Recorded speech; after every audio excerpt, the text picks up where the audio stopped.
The Caterpillar D6 was already running when she pulled up. I'd started the drainage work at 5:30 that morning. Legal sunrise, legal permit, legal coffee and a thermos wedged between the hydraulic levers.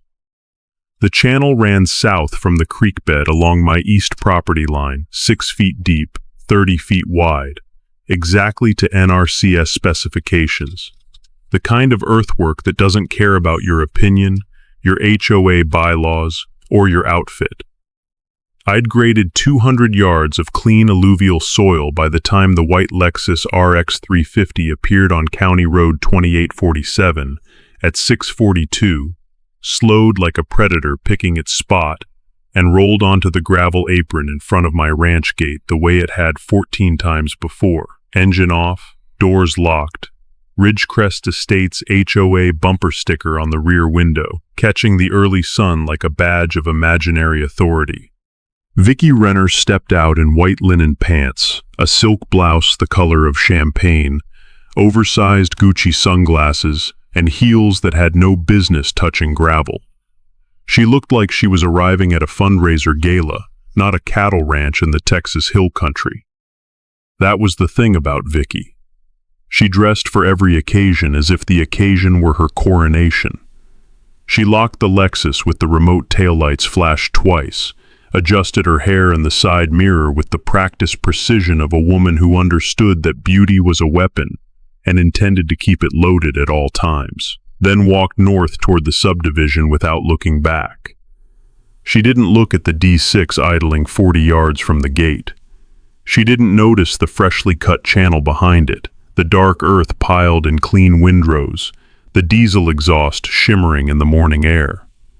She didn't notice because Vicki Renner did not notice things that didn't serve her narrative. In her mind, the world was a stage. She was the director, and my ranch was an ugly prop that needed to be removed from the set. My bulldozer was already moving. She just didn't know what it was moving toward. My name is Caleb Dawson. I'm 52 years old and I run a 640-acre cattle operation on land my grandfather bought in 1951 with discharge pay from the Korean War and a handshake loan from a banker in Dripping Springs who believed a man's word was worth more than a credit score. 3 generations of Dawsons have worked this dirt. My father ran Herefords on it for 31 years. I converted to Black Angus in 2006, run about 220 head, and operate a hay cutting business on the north 300 acres that supplies 14 ranches across Hays and Blanco counties. I also spent 12 years in the United States Army as a combat engineer, 2 tours in Iraq, 1 in Afghanistan, building bridges under mortar fire and grading airstrips in places where the dirt tried to kill you as hard as the people did. I can operate every piece of heavy equipment Caterpillar, John Deere, and Komatsu have ever manufactured. And when I came home in 2009, I put those skills to work on the ranch my family had been building for half a century. The ranch sits 6 miles southwest of Dripping Springs, rolling limestone terrain, covered in live oak and cedar, cut through with seasonal creeks that run hard in spring and go quiet by August.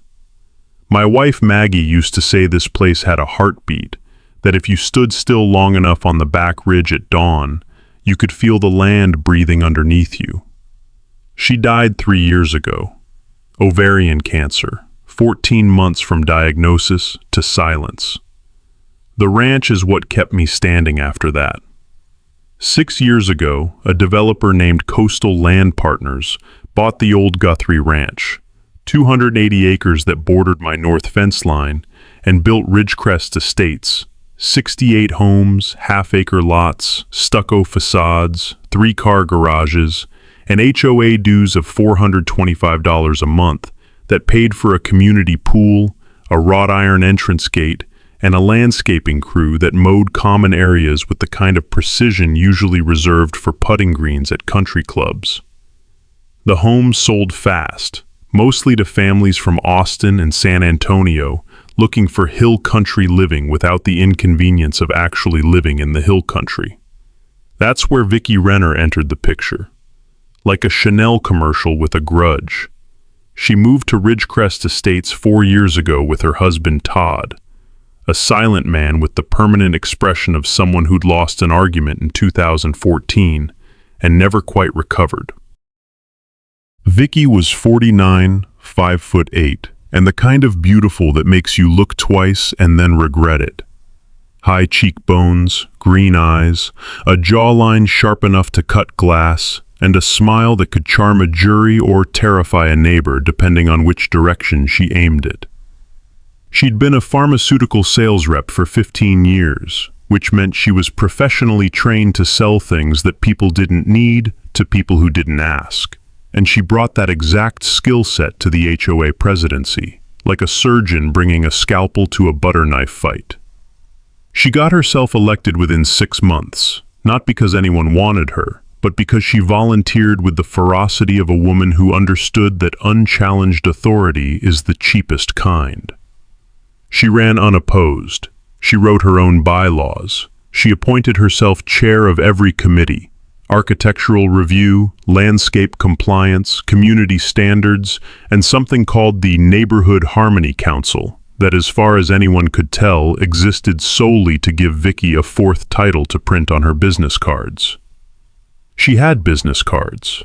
For an unpaid volunteer HOA position, they were embossed, with a font that probably had feelings about kerning. She immediately began treating the entire area, including my ranch, as if it fell under her personal jurisdiction. The complaints started within weeks. My cattle were too close to the fence line. My equipment was too loud before 9 a.m. My hay cutter kicked up dust that drifted across County Road 2847 and coated vehicles in the Ridgecrest parking area. My stock pond attracted mosquito populations inconsistent with a residential community. She delivered each complaint wearing a different designer outfit, as if the seriousness of a violation were proportional to the price of the blouse she filed it in. Every complaint was investigated by the county. Every complaint was dismissed, and every dismissal seemed to make her hair straighter and her heels taller, as if failure were a nutrient she absorbed through her Italian leather soles. She had a white Lexus, a clipboard, and the unshakable belief that a woman who ran a 68-home subdivision had authority over a 640-acre working ranch that had been here since Eisenhower was president. She was wrong. And on this particular Thursday morning, my bulldozer was already proving it 1 cubic yard at a time. But let me back up and tell you how we got here. The gate blocking started in October. I came out one Tuesday morning to find her Lexus parked on the gravel apron at 7:15, engine cold doors locked. I had a hay delivery scheduled for 8 o'clock, a flatbed hauling 42 round bales from my north field to a ranch in Wimberley.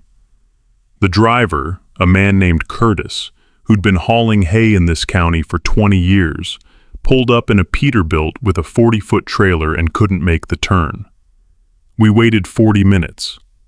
I called the Hays County Sheriff's Office. Deputy Martinez showed up, ran the plates, confirmed it was registered to Victoria Renner at the Ridgecrest address, and knocked on her door. She came out in tennis whites and a headband that matched her sneakers, carrying a green smoothie in a glass that probably cost more than my coffee maker. She looked like a catalog model who had accidentally wandered into a zoning dispute. "Oh, I didn't realize I was blocking anything. I parked there to walk my dog along the road. It's a public shoulder." It wasn't a public shoulder. It was my property. But Deputy Martinez couldn't tow the vehicle without a formal complaint and a 24-hour notice period under Texas towing statutes. And by the time the paperwork would have cleared, the hay delivery window was gone. Curtis had to reschedule. I lost a day's revenue and paid a $400 rescheduling fee. That was the first time. The second time was 11 days later. Same spot. Same locked doors. She moved the car 2 hours later with the kind of smile beauty queens give when the judges are watching, all teeth, no warmth, and the absolute confidence that looking good was the same thing as being right. The third time, the fourth, the seventh, each one strategically placed on days when she knew I had operations running. Hay deliveries, cattle transport, equipment moves. She'd park at the gate in the early morning and walk to the subdivision, sometimes for hours. By the time the sheriff responded and she moved the car, the damage was done. She always emerged from whatever she'd been doing looking freshly pressed and impeccably styled, as if blocking a man's livelihood were a spa treatment that left you glowing.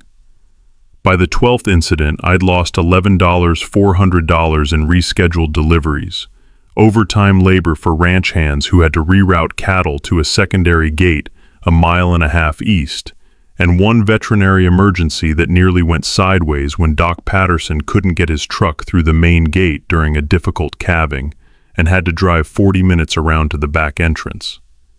That calf survived, but the extra time cost us, and Doc Patterson told me afterward, "Caleb, if I'd been 20 minutes later, you'd have lost them both, the cow and the calf."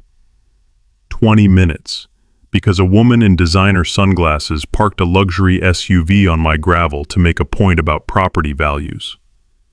I kept a log, every incident, date, time, duration, financial impact, photographs with GPS timestamps. I am by nature and by training a man who documents. In the Army, we used to say that the paperwork is the weapon and the field work is just the delivery system. I treated Vicki Renner's parking campaign the same way I'd treated a bridge inspection in Ramadi, systematically, without emotion, and with the understanding that every detail would matter when the final report landed on someone's desk. But the parking was only the opening move. Vicki Renner wasn't just blocking my gate, she was directing a full production, and the gate was just the scene the audience could see. The first escalation beyond the parking was a letter on Ridgecrest HOA letterhead, reference number, violation code, 30-day compliance deadline. It informed me that my agricultural operation was in violation of Ridgecrest Estates Community Standard 4.7.2, which prohibited excessive noise, particulate emissions, and olfactory disturbances within the community impact zone. Community impact zone, she'd invented a jurisdiction that extended beyond her subdivision and onto my ranch the way a dictator draws borders on a napkin and calls it national policy. The letter demanded I relocate my cattle, restrict hay cutting hours, and install dust mitigation barriers at my own expense. The letter was printed on linen textured paper with a watermark, for a neighborhood parking committee. Somewhere a graphic designer had been paid actual money to make an unpaid volunteer's opinion look like federal legislation. I called my neighbor Roy Canfield, a retired attorney who'd ranched the property east of mine for 30 years. "Roy, can an HOA send violation notices to a property that isn't in the HOA?" Roy laughed so hard he started coughing.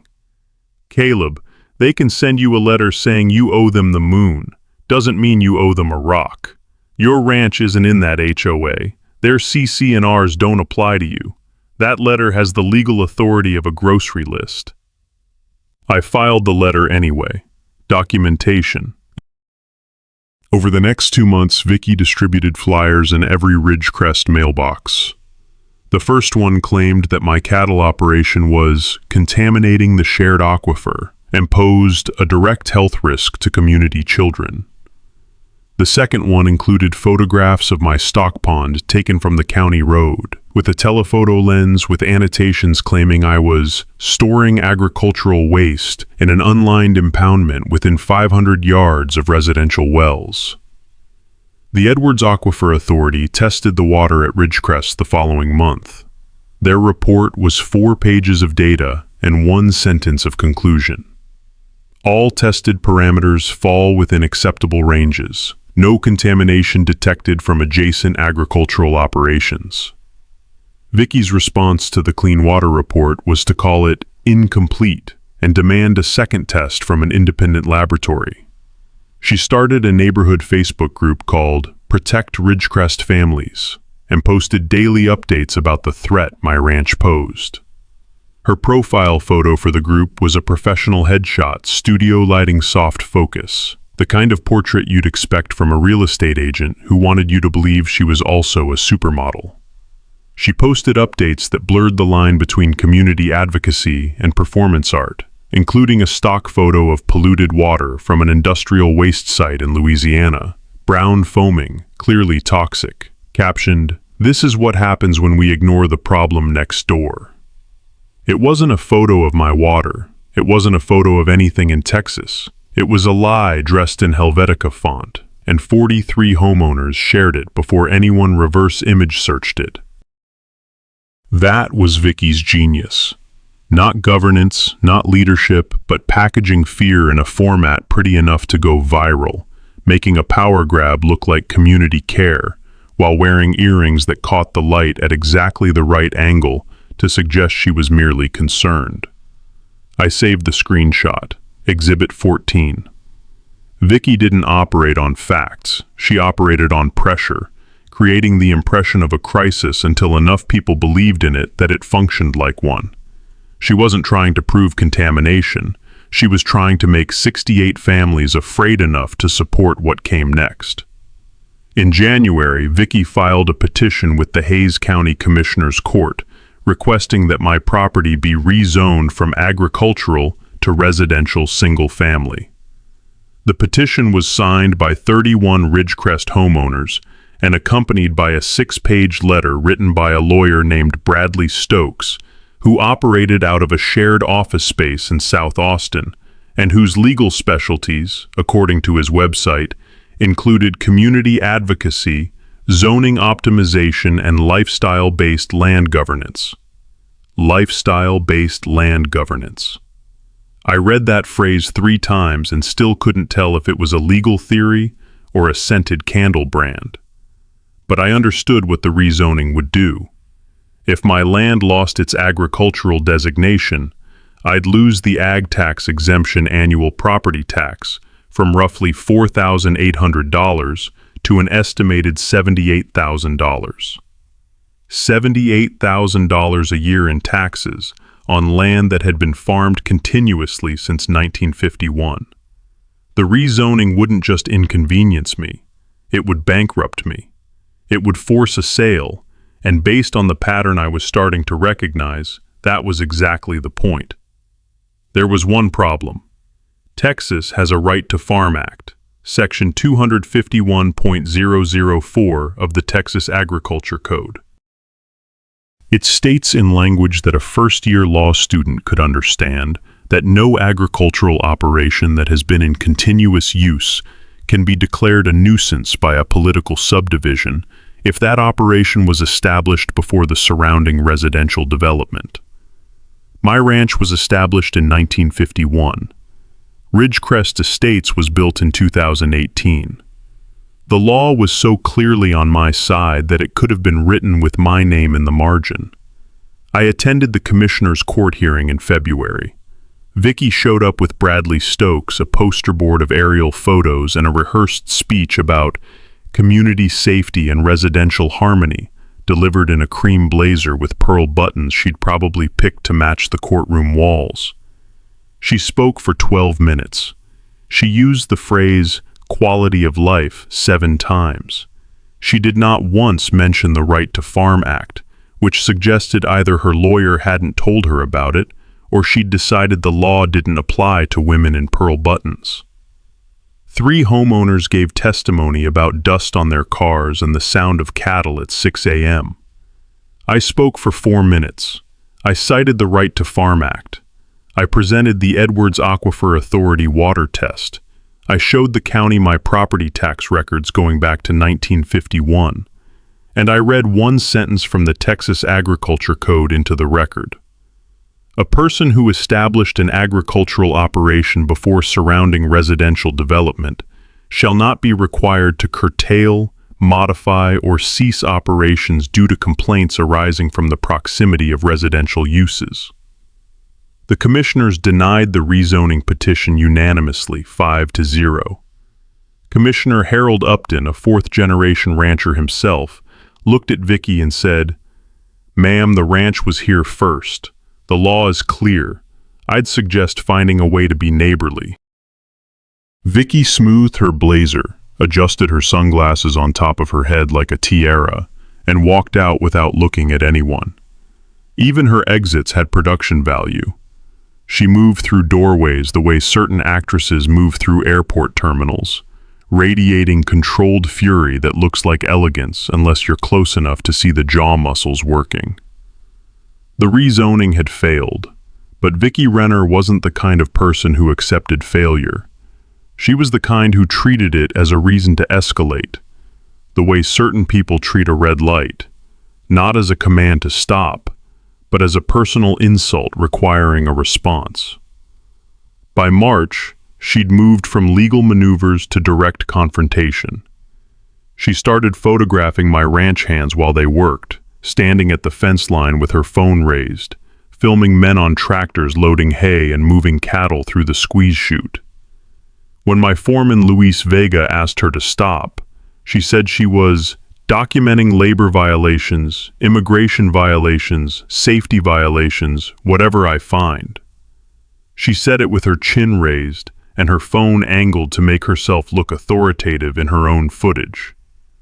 The woman weaponized selfie angles the way generals weaponize artillery, with precision without mercy and with total indifference to collateral damage. Luis Vega was born in San Antonio. His family has been in Texas for 5 generations longer than most of the families in Ridgecrest had been in the state. He's a U.S. citizen, a Marine veteran, and one of the best cattlemen in Hays County. He didn't dignify her with a response. He walked back to the chute and finished working the heifers. But when he told me what she'd said, I saw something in his eyes I hadn't seen in 9 years. The quiet fury of a man who'd been reduced to a suspicion by a woman who didn't know the first thing about him and whose idea of hardship was a delayed brunch reservation. I told Luis I'd handle it. He nodded once and went back to work. The confrontations escalated. She showed up 3 times in 1 week, always filming, always making accusations about OSHA and business licenses, always impeccably dressed, as if intimidation required a dress code. She had no violations to find. She was performing. Every video went straight to the Facebook group with captions designed to make my ranch look like a hazard and my workers look like threats. Then she blocked the gate during hay season. The first week of May is when I cut the north pastures, 300 acres of coastal Bermuda that I bale and sell to 14 ranches. It's a 2-week operation requiring constant equipment movement through my main gate. The timing is critical. A 1-day delay can cost thousands. A 3-day delay can ruin an entire cutting. On May 3rd, Vicky parked her Lexus at the gate at 6:45 in the morning and walked to the subdivision for her Tuesday Pilates class. My hay hauler arrived at 7:15. He couldn't get through, neither could the tractor pulling the baler attachment. I called the sheriff, Deputy Martinez. Again, he'd been to this gate so many times, he didn't even need directions anymore. "Mr. Dawson, I know the situation, but she says it's a public shoulder, and until we get a court ruling or she agrees to move, my hands are tied under the towing statute." By the time she moved the car at 11:30, emerging from the clubhouse with a rolled yoga mat under her arm, a fresh blowout, and the serene expression of a woman who'd spent 4 hours being spiritually centered while someone else's hay rotted in 92-degree sun, I'd lost a full morning of baling. The hay lying in the field had started losing moisture content. I had to re-ted it and wait another day. Total cost, $4,800 in delayed deliveries, and an extra day of labor for 4 ranch hands. That evening, I sat on my back porch watching the sun drop behind the ridge, where Maggie and I used to walk. I thought about what she would have said. Don't get mad, get geometry. A joke from our early years, back when I was learning that the answer to most problems wasn't force, it was angles. I was done waiting for the system.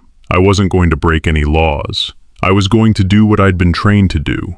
Assess the terrain, identify the structural weakness, and apply force at the exact point where the whole thing comes apart. I called a surveyor the next morning. The surveyor's name was Dale Hutchins, a licensed professional land surveyor who'd been platting properties in Hayes County for 34 years. Dale was the kind of man who could read a deed description the way a musician reads sheet music, hearing every note, spotting every dissonance. I hired him to do a full boundary survey of my property, with an emphasis on the north line, the county road frontage, and every easement recorded on my deed. Dale spent 2 full days on the property with a GPS unit, a transit, and a rodman named Toby, who climbed through cedar brush like a mountain goat. On the 3rd day, he called me. "Caleb, you need to come look at this." We met at the north fence line.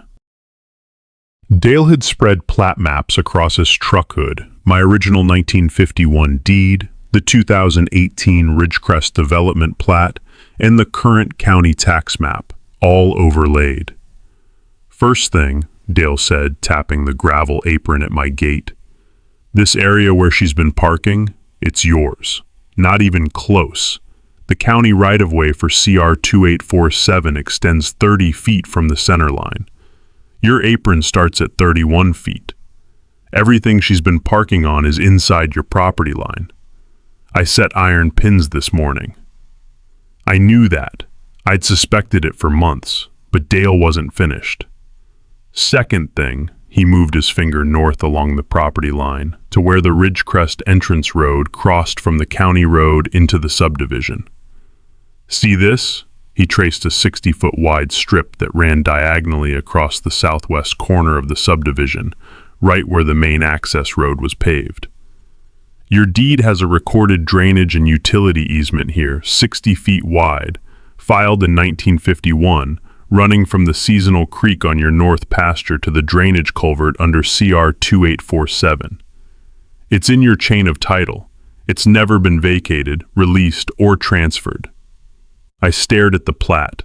The easement ran directly under the first 140 yards of Ridgecrest's main entrance road, the 2-lane paved road with the decorative brick columns and the wrought iron arch that said Ridgecrest Estates, a premier hill country community.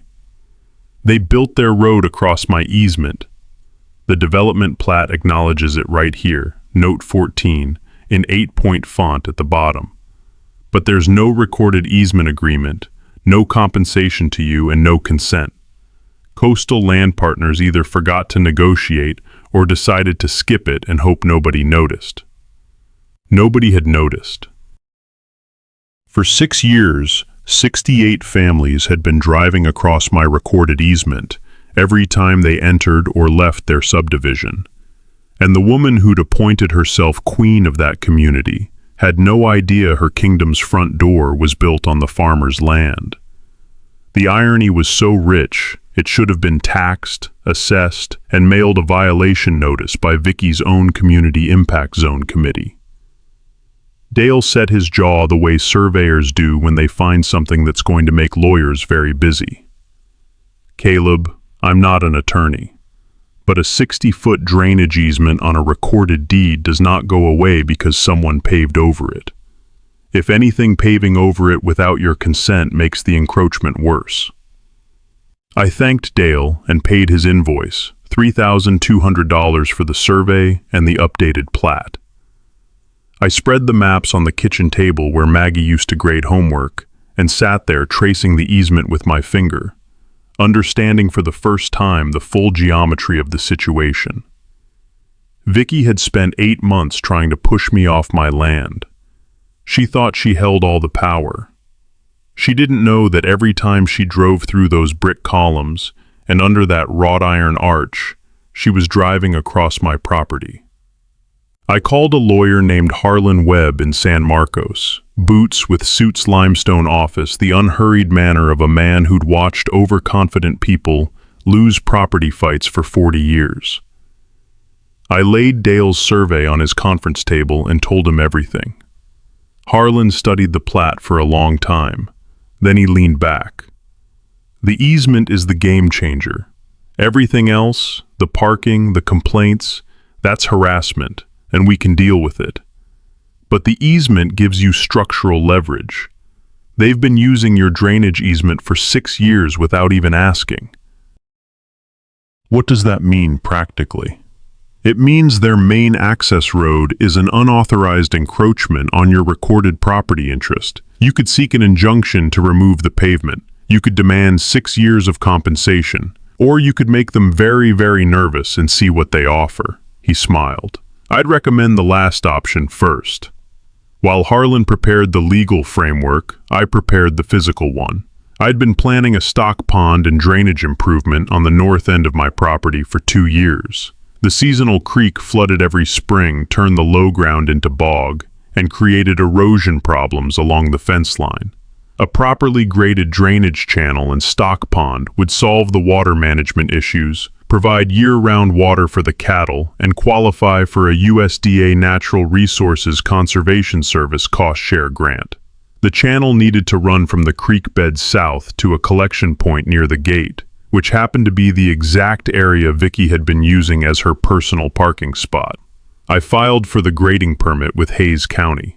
Agricultural drainage improvements on agricultural land routine approval, issued in 9 business days. NRCS cost share approved. I fueled up the D6 Caterpillar, a 1998 model I'd bought at a TxDOT surplus auction for $38,000. 37,000 pounds of yellow steel with a 12-foot blade and the kind of engine note that you can feel in your chest from 200 yards away. I walked around it the way I used to walk around a Humvee before a convoy, checking tracks for tension blade pins for wear, hydraulic lines for leaks, everything tight. This machine had cleared roads in Anbar Province and pushed cedar stumps out of pastures that hadn't been grazed since the Johnson administration. It had never been used to make a philosophical point before. But there's a first time for everything. Vicky found out about the survey probably from neighbors who saw Dale's crew setting iron pins